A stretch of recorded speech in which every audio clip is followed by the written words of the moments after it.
رب اشرح لی صدری ویسر لی امری واحلل عقدۃ من لسانی یفقہوا قولی۔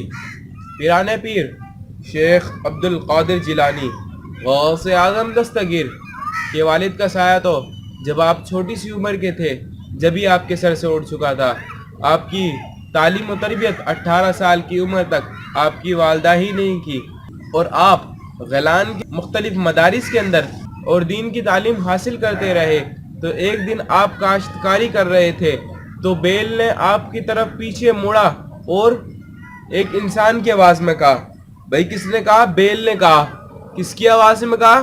انسان کی آواز میں کہا۔ کس سے کہا؟ شیخ عبد القادر جیلانی سے کہا۔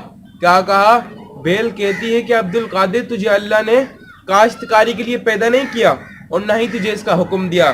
تو غوث اعظم گھبرائے اور آپ اپنی گھر کی چھت پر آ کر اور اپنی گھر کی چھت پر چڑھ گئے، اور جیسے ہی آپ اپنی گھر کی چھت پر چڑھے تو آپ کی نظروں سے سارے پردے کو ہٹا دیا گیا، آپ کی نظروں سے سارے پردے کو گرا دیا گیا۔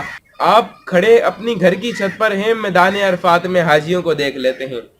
گھر کی چھت پر کھڑے ہو کر میدان عرفات میں حاجیوں کو دیکھ لیا، آپ گھبرا جاتے ہیں اور نیچے اپنی والدہ کے پاس آتے ہیں اور والدہ سے اجازت حاصل کرتے ہیں کہ والدہ، میں نے گیلان کے مختلف مدارس میں 18 سال کی عمر تک تعلیم حاصل کی ہے، اور اب میں بغداد جانا چاہتا ہوں تاکہ میں اپنی تعلیم مکمل کر سکوں، پوری کر سکوں۔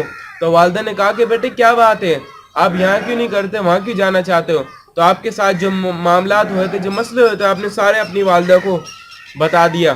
تو والدہ نے بھی آپ کو روتے ہوئے اجازت دے دی، اور ورثے کے اس کے اندر 80 دینار رکھ دیے، 40 دینار آپ کے لیے اور 40 دینار آپ کے بھائی کے لیے، اور آپ کو باسکٹ کے اندر سی دیے، اور آپ کو یہ وصیت کی کہ بیٹا زندگی کا کوئی بھی موڑ آئے، کچھ بھی ہو جائے، آپ کو جھوٹ نہیں بولنا، بھائی کتنی بھی تکلیف آ جائے آپ کو جھوٹ نہیں بولنا۔ تو شیخ عبد القادر جیلانی جب بچے تھے، بچپن کی عمر میں تھے، تو آپ نے کہا کہ جی والدہ میں ایسا ہی کروں گا۔ تو پہلے تو قافلے پیدل چلا کرتے تھے، تو آپ سفر کر رہے تھے۔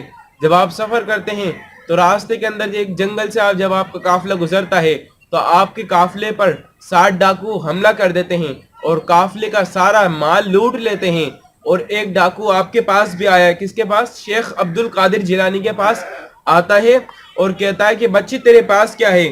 تو شیخ عبد القادر جیلانی کہتے ہیں 40 دینار ہیں۔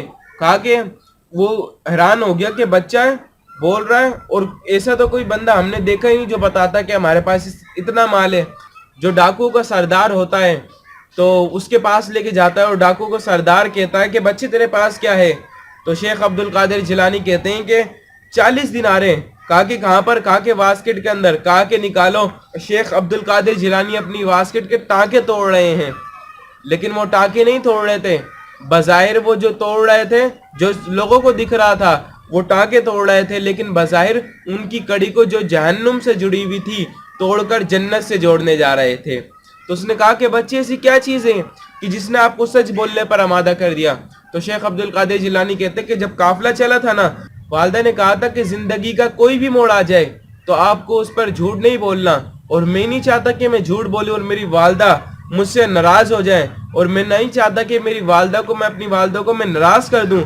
تو ڈاکو تھے، وہ کہنے لگے کہ ایک چھوٹا سا بچہ ہو کے اپنی والدہ کو ناراض نہیں کر رہا تو پھر تو ہم اللہ کو ناراض کر رہے ہیں۔ تو جو قافلے کے جو سارے لوگ تھے انہوں نے غوث اعظم کے ہاتھ پر بیعت کی اور وقت کے امام بن گئے۔ یہ اللہ والے لوگ ہیں، اور ان ڈاکوؤں نے لوٹا ہوا قافلے کا سارا مال بھی واپسی کر دیا۔ وما علینا الا البلاغ المبین۔